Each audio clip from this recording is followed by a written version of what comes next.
Welcome back to Deep Thoughts, ladies and gentlemen. Sorry, I'm doing a bunch at night. I know they look like crap when they come out. Not that much of an environment around the video part, but the audio is good, hopefully.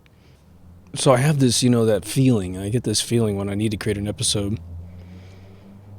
And I got a whole list of episodes I want to do, but a ton of them need a bunch of research, right? But some of them, unfortunately, they are sparse for information. And so I thought I would maybe plow through a bunch of them and we'll just make sort of a variety show within this particular episode. Because I go to my smoke lounge, like I always say to you guys. And for those of you who don't know what I'm talking about, it's basically a place where you smoke cigars. And the guys have a humidor with all kinds of cigars in there. And you go in and you sit down. And most of these humidors slash smoke lounges in the world, it's usually got 20 TVs and there's a bunch of people watching sports and a bunch of dudes trying to be as manly as possible, and it's just like a feeble effort in the first place. But mine is special, extremely special. It is essentially, it's a different flavor than Deep Thoughts, but it is a conspiracy smoke lounge.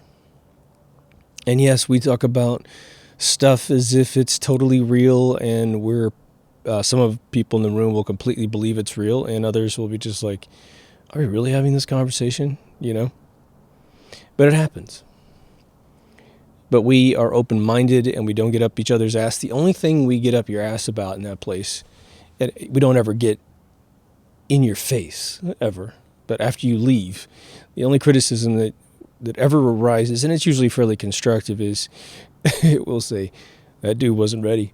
That dude wasn't ready. Did you see his face when we started talking about that? He just started drifting off, And many of those experiences I've shared with you guys. So, and then, a lot of times stuff that we cover on this show, including your comments. By the way, just so you know, you're at the lounge too. So when you guys share something cool or say a really cool statement, I will be at the lounge sitting there, and, the subject matter will pop up, and I'll go, hey, one of my listeners said this, and this, it ranges from just someone with an academic background in something all the way over to something where one of you is in a different part of the world and you're reporting in. That's very important. And so I bring empirical data straight into these folks' brains. And then we kind of just put that in as a maybe. And then as we see it on TV, we're like, oh my God, that's exactly what that person said. So when I say we, even though it's me on this episode every single time, it is definitely a group effort. But some of the subjects I've been wanting to cover that, again, there's just a handful of evidence. Although it is fantastic evidence, we really just have to sit and speculate about the rest of it. I think it was season 3, so 201, episode 201 is about Bigfoot. I think that's the right number. And, again, I don't really have, or maybe it's 200. I don't have a big interest in Bigfoot, but when I parsed it on this show, all these logical things about mating rituals and the vulnerability of a female pregnant, the vulnerability of a female carrying a child that is not ready to move, having to build a nest, having to find, male and female having to find each other, which, they don't have harmony.com, right? eharmony.com. They got to yell and scream. The fact that Bigfoot's a hominid, so hominids can only howl. It'd be a really loud, mating season. Let's just put it that way. And of course, in order to cover up any logistical conflicts with biology, they're now interdimensional beings. They just fucking evolves and evolves. And hey, I don't mind some really fun entertainment, so I don't have anything against anyone. I just would, I wouldn't support anybody in a beer fight, in a fucking, cantina brawl, trying to throw down that it's real, right? You're on your own, bud.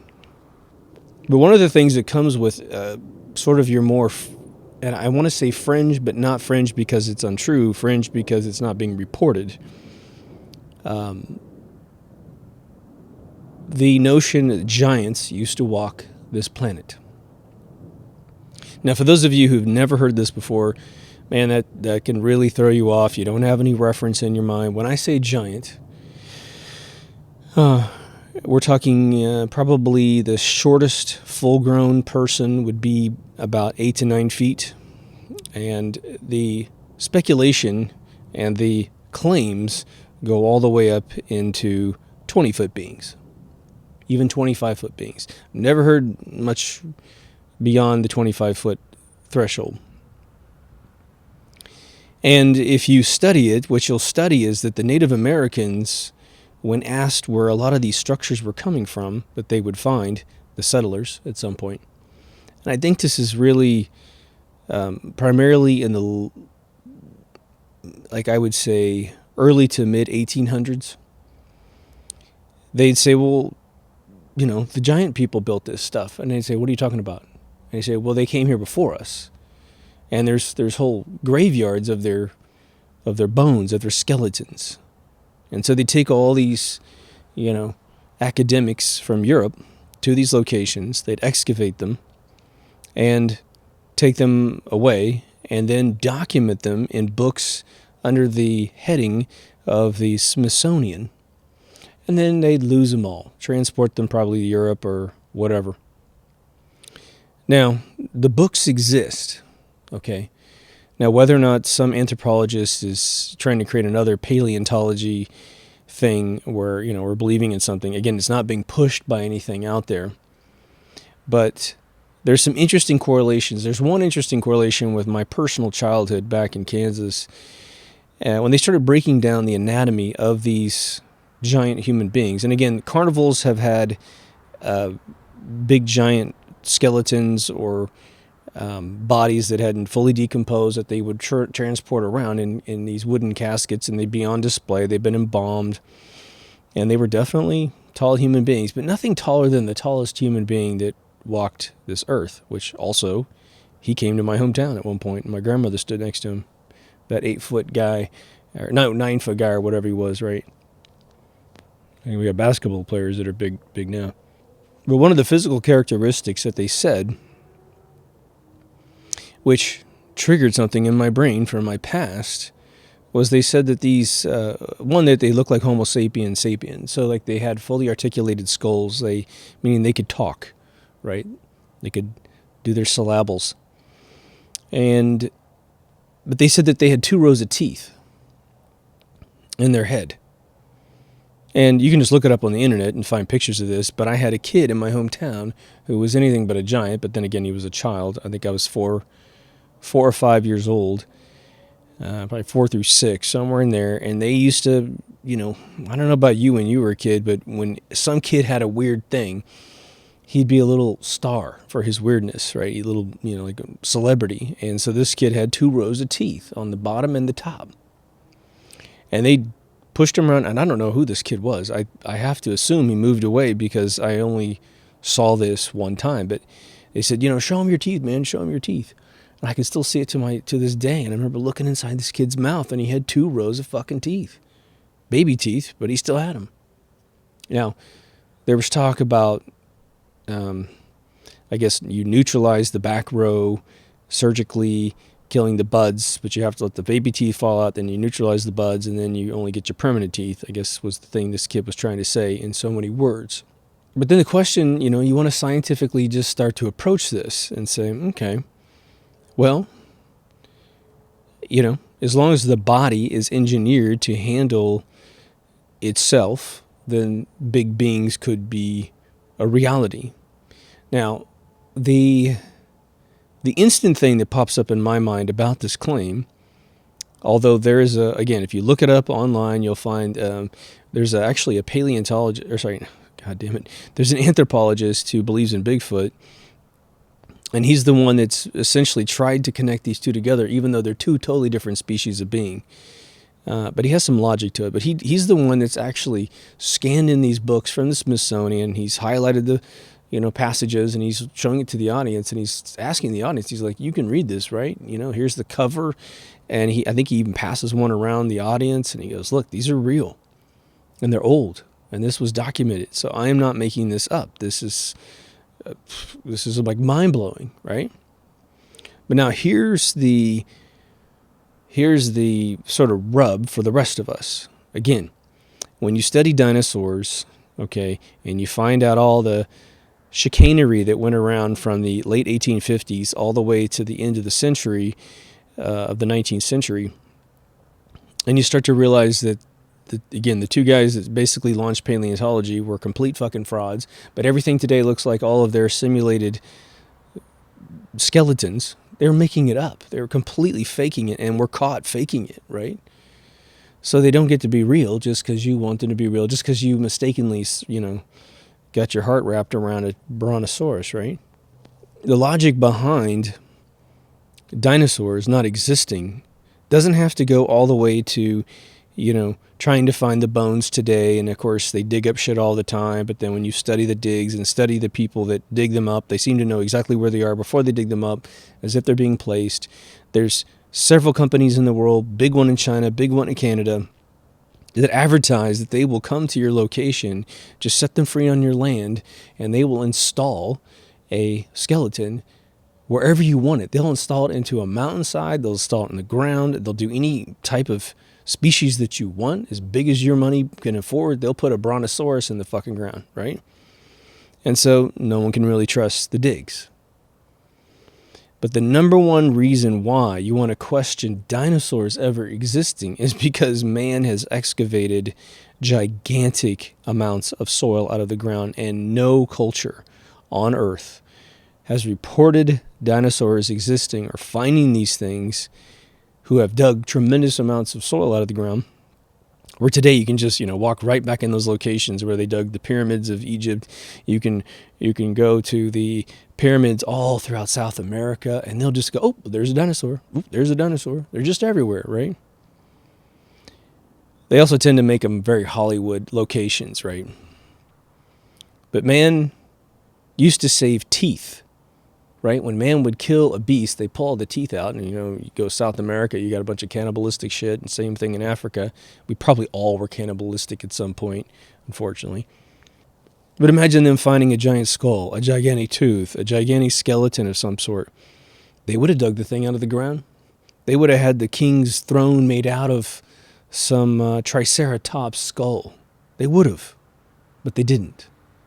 But you go to Africa, and everything that they kill becomes part of their god system, Same thing with the Native Americans. The bison was a religious entity. When you kill one, you had to use every single piece of it. Otherwise, you were blasphemous to Mother Earth. Okay. So, here's the thing. The story goes is that the Native Americans, at minimum, in our region of the world, this may have occurred in other places. Please chime in if you've heard it in other locations. I have not heard it articulated in other areas, other than anthropologists will say that cultures will have these beliefs in giant humans that preceded them, right? Without any evidence at all, right? Now, again, a skeleton only lasts so long without very careful preservation. It just deteriorates, right?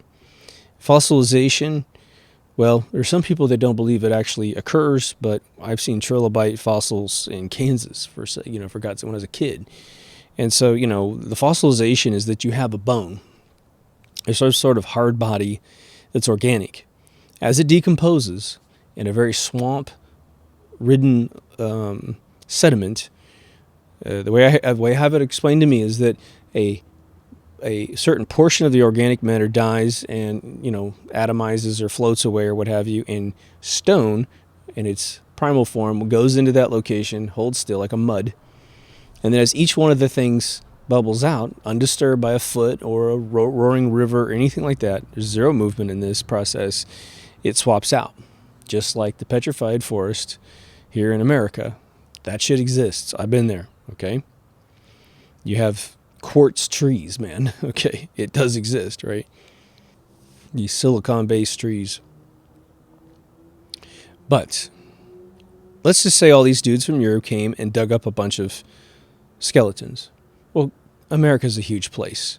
At the time that these things were supposedly being dug up out of the ground and shipped back to, I guess, Washington to be analyzed and then shipped over to Europe to be lost, we don't have the ability to explore the majority of America's soil.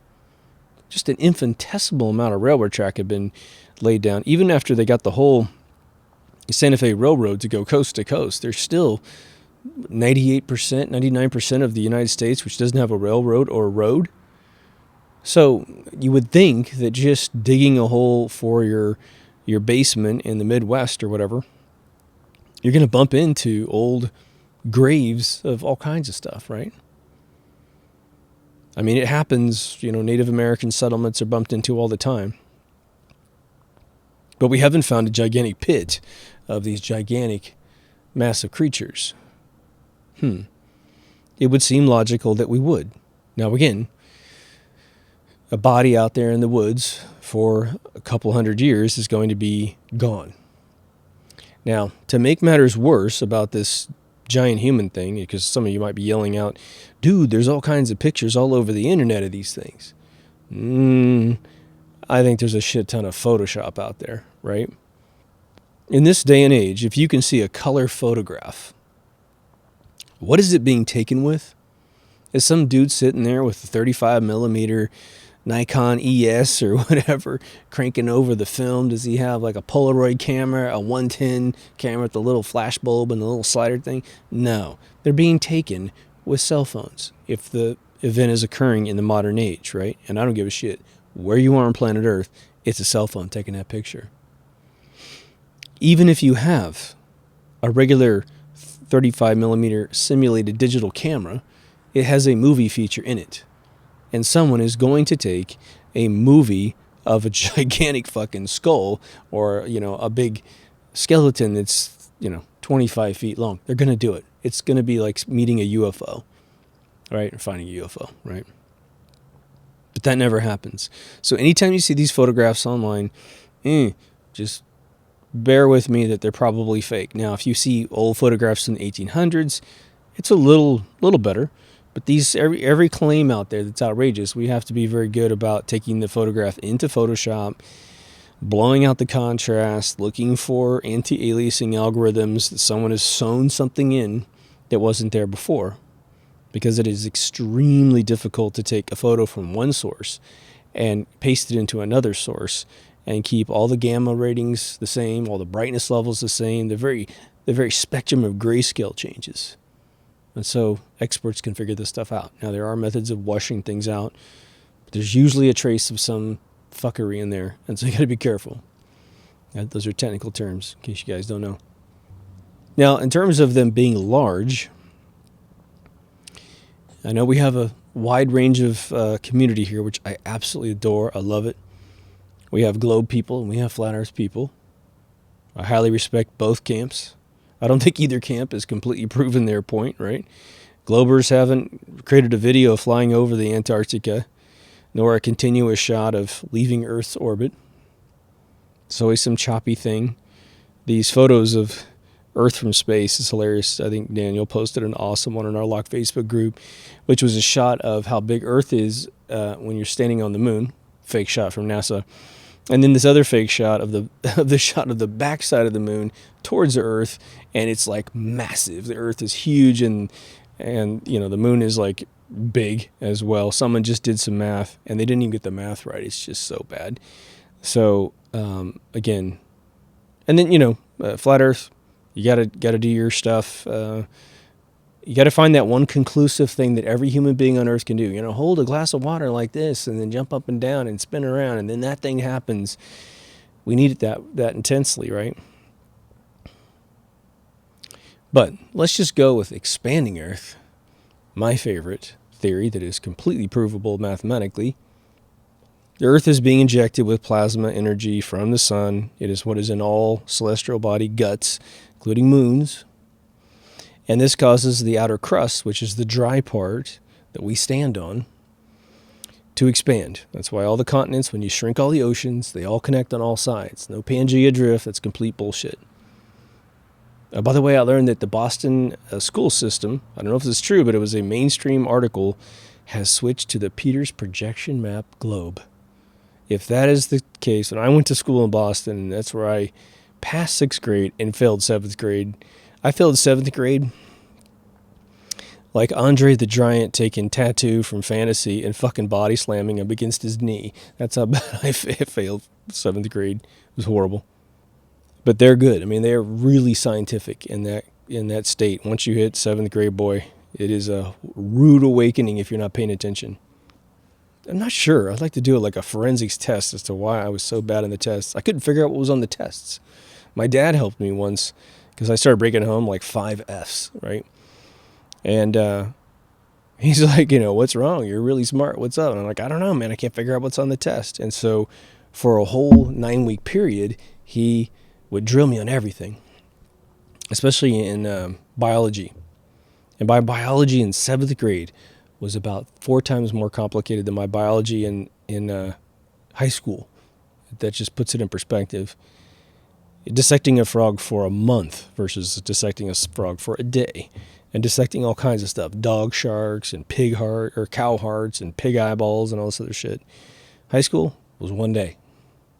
But he helped me out, and the thing he didn't do was ask the teacher what was going to be on the test. We studied. I aced half this test, and then there was like this other half of the test, and I'm going, where the fuck did this come from?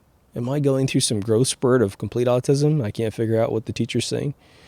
I came back to Kansas, retook a bunch of classes retook one class, actually, English, for my 7th grade, and then just started acing everything again. I was like, what the hell?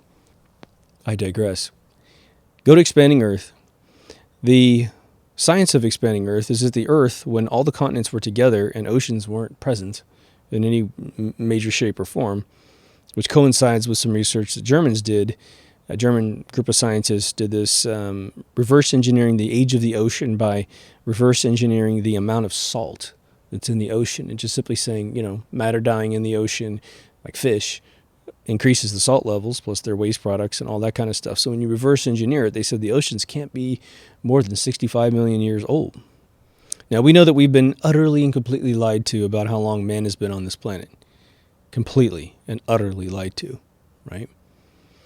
They got this fake ice age thing to create this barrier in your brain that says, well, we definitely didn't live past the ice age. Ice age, right? Now, again, there's equatorial, regions where the ice ages weren't supposed to touch, but still, I think yes, ice probably gets a little bigger every once in a while, but this idea that it encapsulates the world, how the fuck is this happening, right? I mean, they think because big boulders rolled and all this other crap, they think it happens. Hey, glaciers or glaciers, they exist, they grow and they shrink, they move around. But if the world was 1/4 the size, then it's 1/4 the displacement of ethereal winds, which means it's 1/4 the gravity that we have today. Now, again, unlike the moon missions, where 50-pound astronauts all of a sudden become Clark Kent and fucking float like Superman, you don't float on the moon. Okay, you don't. Your little kid doesn't float because they weigh 30 pounds. Your dog doesn't float because it's a chihuahua. It just weighs less. I could drop an envelope or this cigar and it hit the ground instantaneously, right? I mean, it would, fall like Galileo was the whole thing, right? Okay. Well, these creatures may not have had the crushing pressure on them, right? And so a larger species of human being may be possible. The larger dinosaurs, if dinosaurs truly existed, okay, this would explain their migratory cycles from going from the warmer regions in the wintertime to going to the colder regions in the summertime, just like the Shoshone Indians did, right?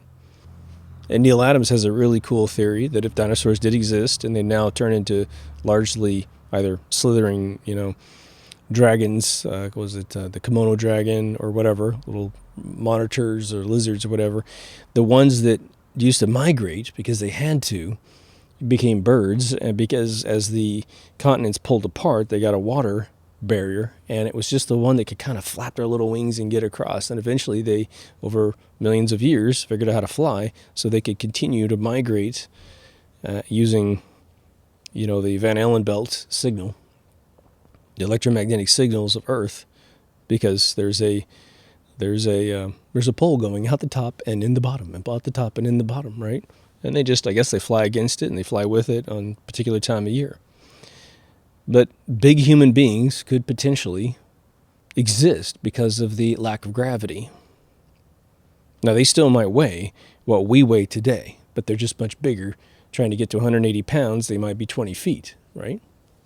On a biological level, you have to keep in mind the fact that their hearts have to pump fluid all over their bodies.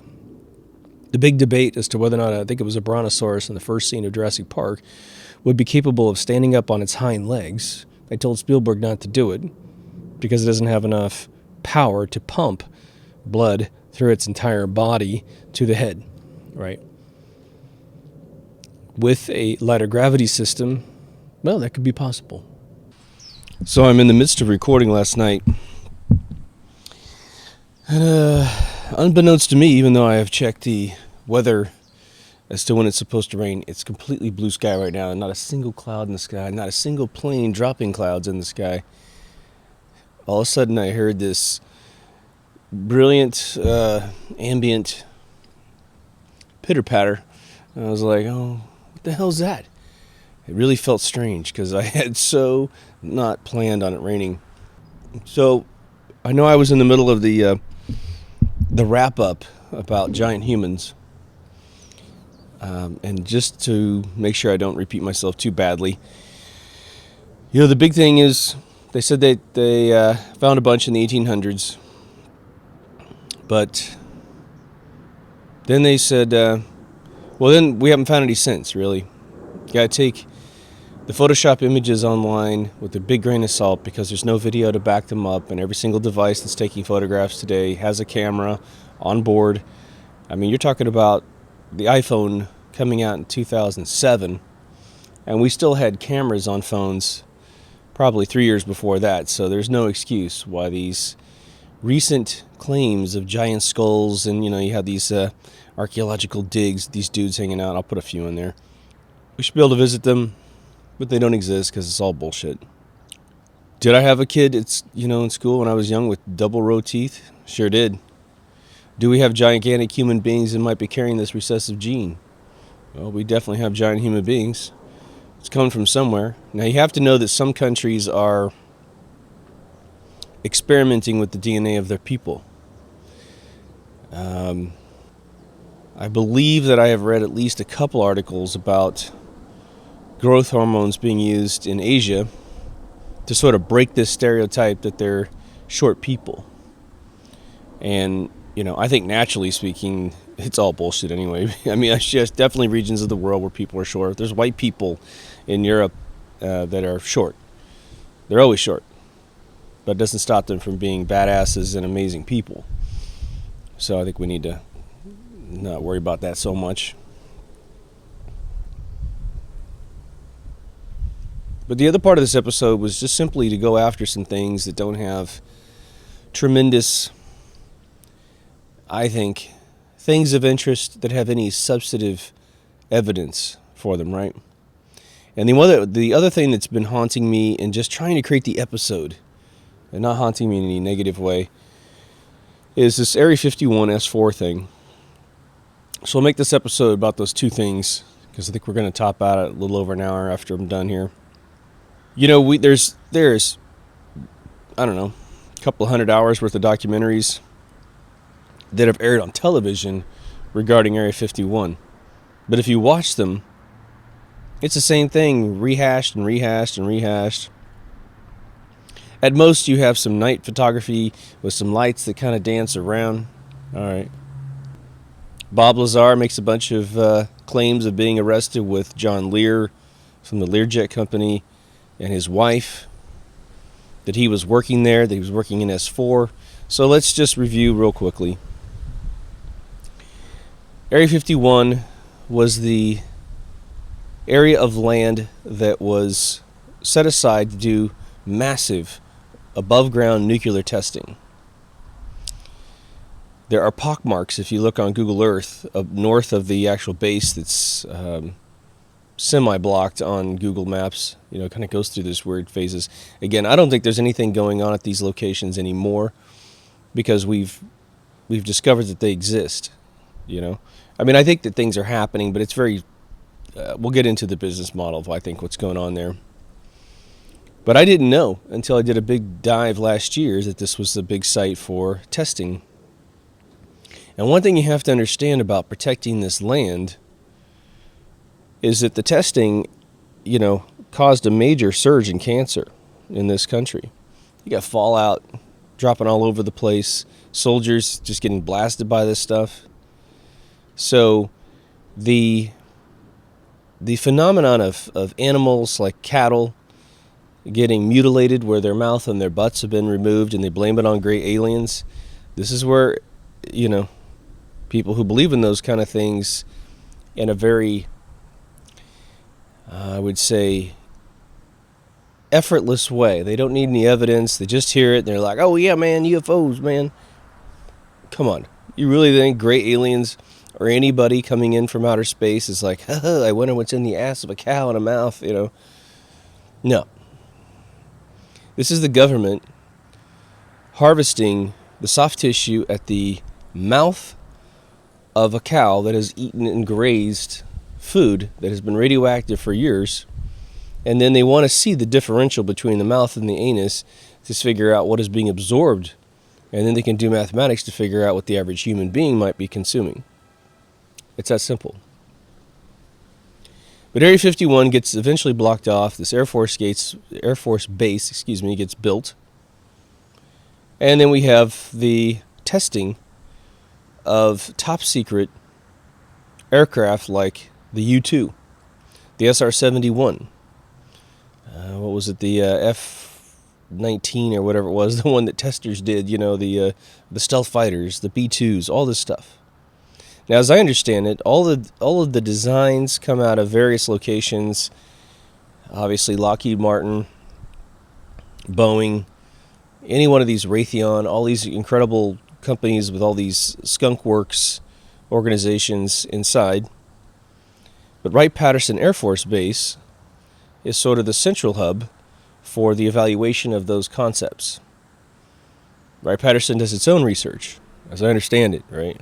I don't have any deep-rooted sources in these areas whatsoever. But I've just seen a ton of videos where it kind of got out of cuckoo land, and every time it seems to balance out, that ecosystem gets noted, and it's very consistent. So why not, right? We know that the materials from the Roswell crash were routed through Fort Worth, Texas, and then up to Wright-Patterson Air Force Base. There's too many people that saw it happen. The one guy that traveled with the debris to Texas watched it get loaded on a plane that goes to Wright-Patterson Air Force Base, saying that none of it was taken off the plane, and yet these guys are in there doing a press conference about materials that came from this crash. Okay.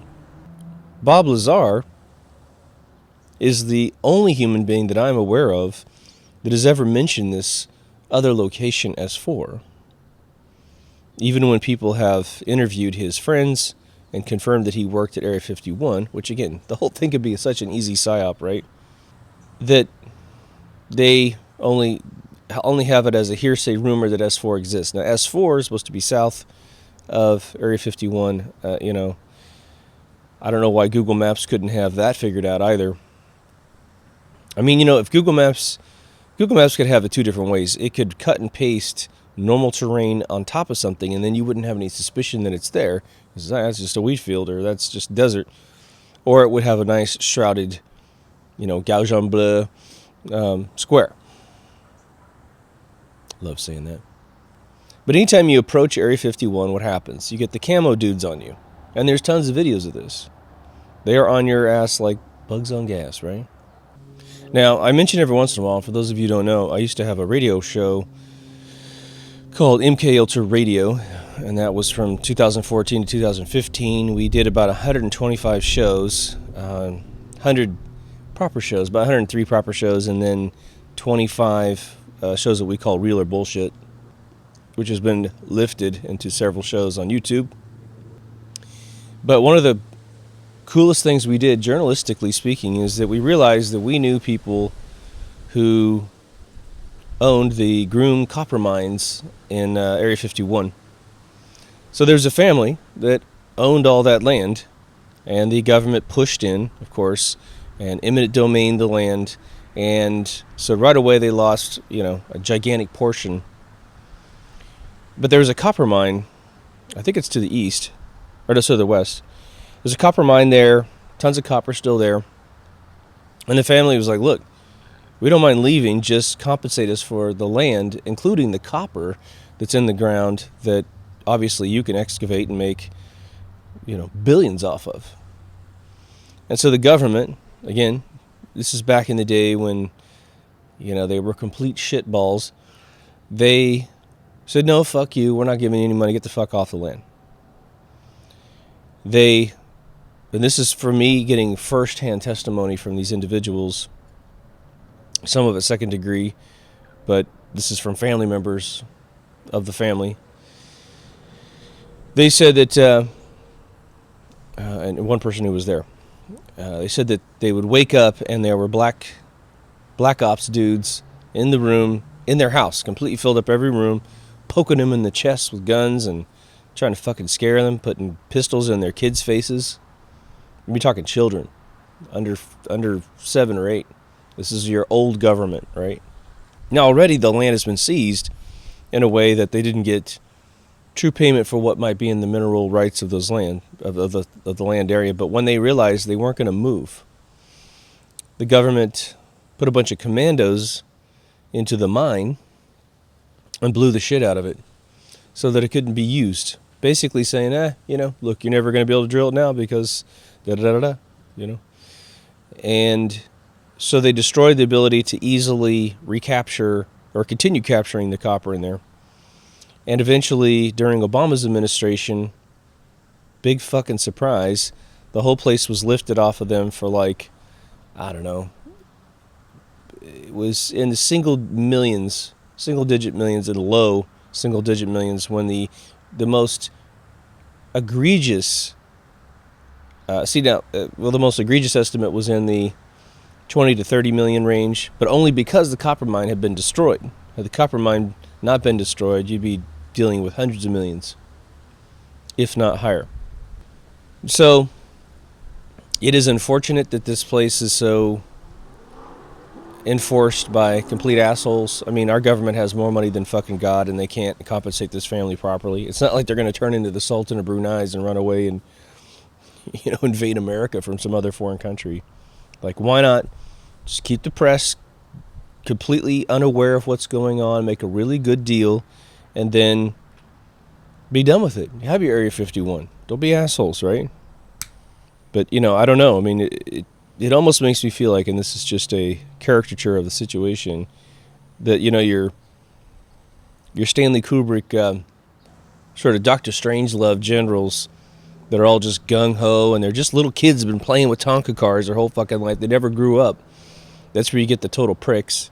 Or you get these executive guys that just go, fuck it, man, we'll just take it, and it's that kind of asshole running the show. But just know that the family that owned that place, owned the land, got completely royally screwed, and the cherry on top happened during the Obama administration. The family was actually gagged from saying anything, and I guess to finish my point, we had MK Ultra radio booming, it was airing on KXRZ radio in LA, and we got to break the story first. We actually broke the story first as to what was going on, because we got notice about 7 days before the gag was going to be lifted, and so we just popped that fucker. Not that anyone cares, not that anyone's paying attention to this poor family. But S4, according to Bob Lazar, is the location in which there are at least 9 crashed UFOs of all different designs, most of them having suffered some external damage. Of course, if they had the Roswell saucer there, then that's blown out from the inside. So who knows, right? There's not a lot of confirmation from anyone. But then what is the allure of Area 51? The idea is it's a location that you could go, stand up on a really high summit, which they've locked all this shit off nowadays, and you could see sort of the third act of Close Encounters of the Third Kind. The mothership comes down, the little tiny scouts come down, and then you can see a light show. Now, what's most likely occurring, if you look at Los Alamos Labs and a few other places that have been videotaped, you start realizing their propulsion systems that they do have these little teeny tiny robots with all kinds of temporary, very quick burning fuel systems, where these they're sort of like drones, but they're more rocket based, more fuel based, and boy, they can move around a room super duper fast, right? My last startup that I had for a year and a half, we actually ended up renting a space in the warehouse where the Oculus Rift was invented. That's supposedly what they say. And this was a location where the and this is not classified or anything, but the little tiny drones that are about the size of a deck of cards or smaller. They were studying swarm flying technology. So you'd have you'd have a grid of these things. You could have a 3-dimensional cube of these things, or just a little fleet of them in a 2-dimensional square, and they would fly at you and fly around you. And so that technology is being developed as well. So part of it's just simply having an area in the world where you protect the space above too, right? So you put all your own geocentric orbit satellites just directly above, plus you fly plenty of military patrols up there, and so no foreign government can look at your area. Now, it's a very tall order because you can also look sideways, can't you, right? So, for instance, if China were to put up or Russia were to put up a geocentric orbit satellite over Los Angeles with the right optics and the right time of day, it is my belief they could clearly look over at Area 51 at various times of day. But if you fly at night, then you have even further issues with trying to capture what's going on there, right? But what could be the maximum use of that facility? Okay, so at some point manufacturing is occurring. Whether or not they have manufacturing facility there or not, it doesn't appear that there's any type of manufacturing, which means whatever's there has to be either dragged there on the ground or transported through the air by maybe even flying the vehicle directly there. Now, do we have top secret planes out there? I think unquestionably we do. The one that's, romantically captured on camera all over the internet, and again, it's sometimes they're decent, footage, sometimes it's completely fake, which is the flying triangle, which is, I think, typically referred to as Project Aurora. The SR-71 supposedly started flying in the early 60s. The specs of it in 1989, when they actually revealed it to the world, were largely improved from 63, so it's not like what it was able to do in 89 was happening in 63. But obviously, if anyone had seen that vehicle just land out of thin air in 1965 at some local airport, I think that at least 50% of the people watching that thing land, if they didn't see a human being in the cockpit, would assume that that was some sort of UFO, because it was like nothing else. It was black, had all this stealth technology in it, although generation 1.0.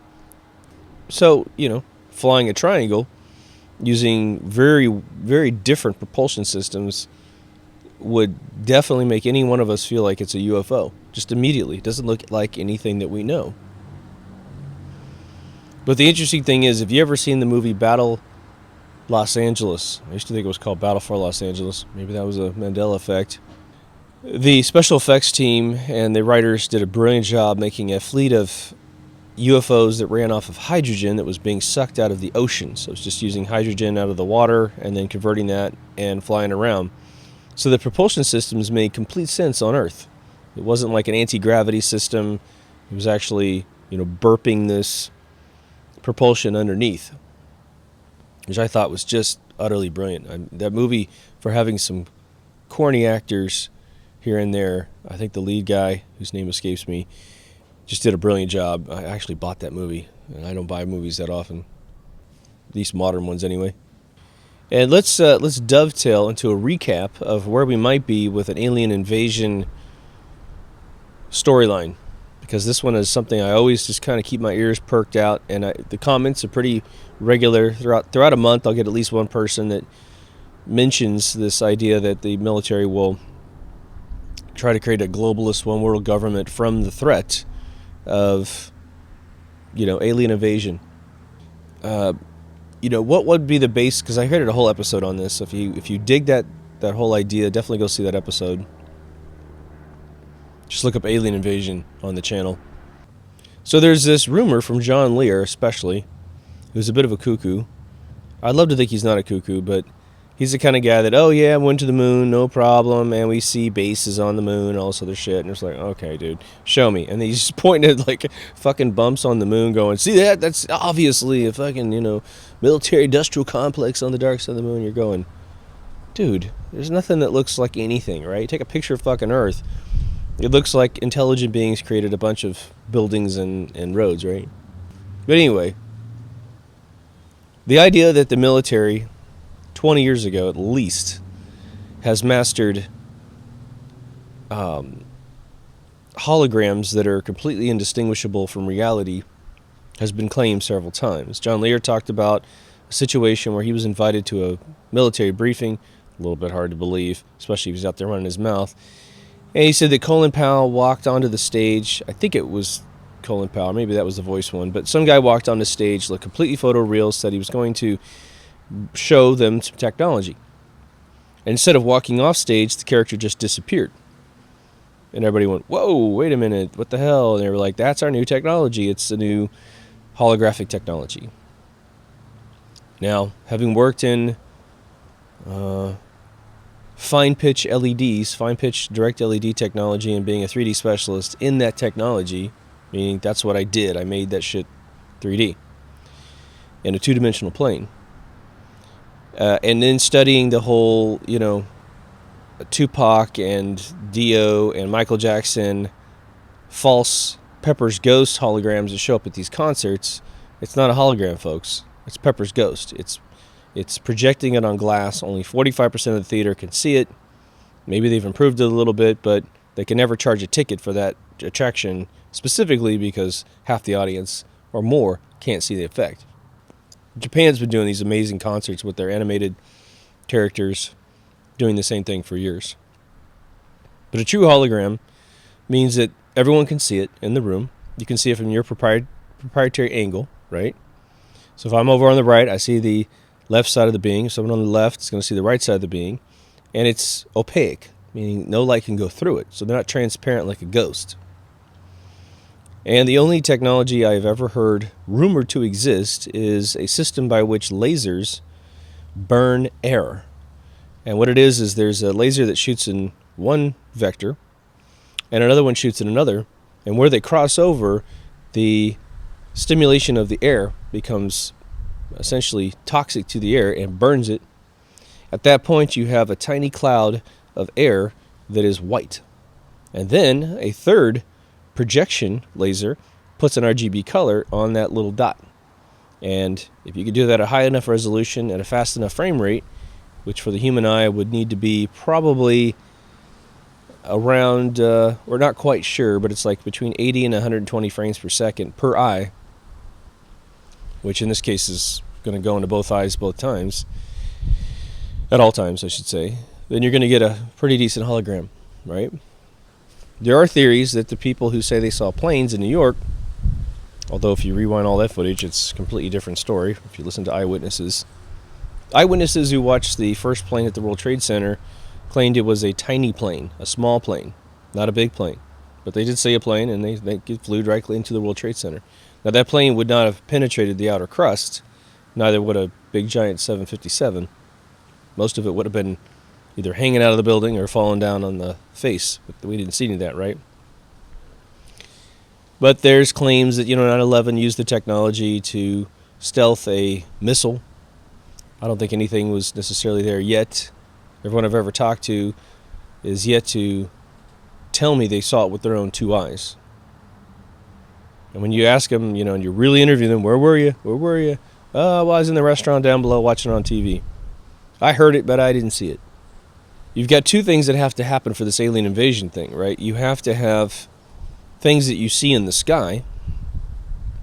If they want to be complete crazy with this thing, they would attack the ground. like literally lasers or something, shooting buildings, which again reintroduce your weapons of natural destruction. And I forgot to mention in the weapons of natural destruction episode that the hurricane benefits are global warming, right? So people are going for global warming and climate change. I just read an article the day after I recorded the episode saying, oh, hurricanes are getting bigger and bigger these days, and that's proof that global warming is happening. They call it climate change to get away from the reality of their original line of horse shit. But like, man, the world's like going to end in 12 years.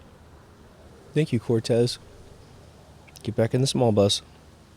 Now, at some point in this alien invasion thing, you're going to have to introduce, in my opinion, some craft that are so gigantic that you sort of have an Independence Day moment. And that's going to require technology that we have absolutely no knowledge of at all. We can speculate they might have some anti-gravity system, but imagine the energy required to move a gigantic football field size object in the sky, or 3 or 4 times bigger, or maybe a mile long. You hear these reports in the Midwest that vehicles in the dark with very minimal light have moved over a particular community, and there's some claims of footage of it, and they're like, man, this thing covered my whole town, and my town's a township. It's like a 6 mile square thing, so it had to be gigantic. All right. Far be it for me to tell them that they're not seeing that, but at some point during the alien invasion, I think you also need to come up with a landing procedure, and you're going to have to produce highly intelligent beings that actually leave the craft, and they're going to have to be atypical of any human being in a suit. And so you're going to have to create sort of hybrid humans, really bizarre creatures, which is what Bob Lazar supposedly speculated to his buddy John Lear. So what's cool about Bob, at least even if he's a hoaxer, is he hasn't gone too far off the deep end. He's been very careful about what he's talked about. In terms of propulsion systems, he just basically says there's an element that they have discovered in alien spacecraft, and when putting electricity through it, it warps space, and when it warps space, it gives propulsion. But at the other time, he's talking about antimatter engines that hang down below, that when pointed in a particular direction, they converge their waves of energy, and that creates the warp in space. So he's got to get his story straight about, which one of these systems he's going to marry himself to. But if they were really, really smart, and if I were running the program, let's just put it that way, I would say, okay, we're going to make this a, 20-year invasion program. In terms of program as something on paper that we're actually executing, right? And for the first, 5 years, it's just going to be things seen over major cities, and it should be one of a peaceful nature, but have a little bit of ambiguity to potentially freak out all the religious people of the world, such that they are clamoring to join the deep state in order to be protected. The religious implosion on this planet would be a sight to see, wouldn't it? They've actually got the popes that keep going through the Catholic pedophilia institution to now soften their stance on life from other planets, and they've said now, okay, yeah, it probably does exist. Probably life does exist out there. For those of you who think that globe Earth is a conspiracy to get rid of God, that would be part of that plan, right? But you just put lights in the sky that move very intelligently. You do it in such a way that maybe it is the hologram technology, because the hologram technology would work in the dark as well as the light. As a matter of fact, because it would be the byproduct of, well, put it this way, if it were the byproduct of that burning air technique, which that invention does exist, then it would just be a Christmas tree in the sky. And it would be atypical of a vehicle that would probably normally be created, because we'd have to say, oh, the whole exoskeleton of the UFO is lit because of the energy system, blah, blah, blah, which is why you see all sides of the thing in the middle of the night. Whereas in reality, it would have dark spots if it wasn't lit, and light spots if it had a light on it, right? I will say that I have definitely seen these brilliant kind of UFO. They're floating UFOs that humans have made, and it's really brilliant. I mean, they've done like inflatable things that look like UFOs that I think even landed in the Super Bowl at one point or something. But they look very convincing if you don't know it's a hoax, right? Especially if it was being filmed and you couldn't hear the propellers that are actually making the vehicle fly, right?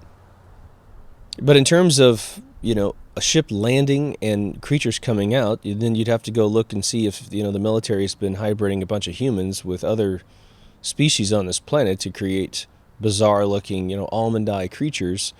And therefore, can you raise them and give them intelligence? Can you raise them and make them think that they're aliens, right? And so they come out and they speak a weird language that you've taught them, that you've created, and then have a negotiation with them, right? They land on the White House lawn and get out and go in and talk to whoever's president at the time. That would be extremely powerful optics for the world, right? But your huge problem with the whole thing is that they wouldn't be just landing with the day the Earth stood still, right? They only land in America, in a baseball field in Washington. Nah, they'd land at the Kremlin, they'd land in Shanghai, they land all over the place. And if it's America creating this conspiracy, you'd have to get all the other countries to go along with you. And I don't think that these countries want to take a risk that another country has developed all the technology for the platform with assurances that nothing will go wrong, because if this went wrong, then every country would realize that their country is a bunch of fucking liars. And so I don't think that it's going to be something we'll see in our lifetime. I don't think they're going to pull that trick. So just to wrap up, when I went into Area 51 and researched everything, it was really a bore fest of bore fests, right? The only thing that's exciting about those regions are the rumors created by people who say they've either worked there or have observed something, but I don't think I've seen anything on tape, recorded, I should say, that calls out to an unquestionable alien technology. Even if these craft are doing super fast maneuvers, hey man, we've got some pretty badass technology. We need to assume that illusion can be created by normal man. Again, it's just a light in darkness flying around really quickly. What if they had a little machine that created ball lightning, and they know that as soon as ball lightning exists, a big plasma ball or a small plasma ball, it's going to be bright as the sun, right? And they know once they burp this thing out of the machine, it hits the atmosphere and goes 4,000 miles an hour in one direction. Well, you can just turn that little gimmick on anytime you want, and it's not really a UFO. It's just something that's really shocking to the mind. Only because you impose on it that is actually a man-made vehicle and not just a natural phenomenon of the universe, right? And again, don't forget that a plasma ball would utterly and completely reflect all radar off of its surface, because nothing can penetrate a ball lightning, I guarantee it. That's why they're silver. That's why they're chromish. If they spin fast enough, they turn into a disc. And so all of that is just incidental to our existence. So hopefully this episode had a little variety for you guys and didn't OD too much on one thing. I've got a pretty big list of these topics that I'll probably start covering in a 50-50 split. Hopefully the weather predictions will be a little more accurate, so I don't have to jump off in the middle of the episode. That was pretty damn hilarious. I take provisions for rain every episode. Maybe not today because it's completely blue up there. So I have towels that I quickly throw on all my equipment and drag it inside. I was only halfway through my cigar. What a bummer. So anyway, if you haven't been to deepthoughtsradio.com, please go. There is audio and video. In case you want to change feeds, there's a locked Facebook group, a Patreon page, and a Twitter account. So get up there if you want to jump on the social media and start participating in the conversation. It's huge, I can't tell you. I mean, if people just started combing through all the comments on all the videos, I think you would find a lot of extremely enlightening perspectives, resources, books that are being referenced. And unfortunately, the one thing I just don't have time to really jump into is if someone says, oh, have you read this book? And, your narrator's schedule is as packed as life can be packed. So it's almost impossible for me to pull aside a book and read it. So at most I go get the cliff notes from it and try to incorporate it into episodes. But most of the time I can't even get a hold of these books. So I'd be broke if I tried to buy every book that everyone recommended to me. So unfortunately, if you have a reference and it's in video or audio form, I can put that in the background while I'm doing something else, and then I get the information that you're wanting to send to me. So anyway, take care of yourself and someone else, and I'll see you in the next Deep Thoughts. Over now.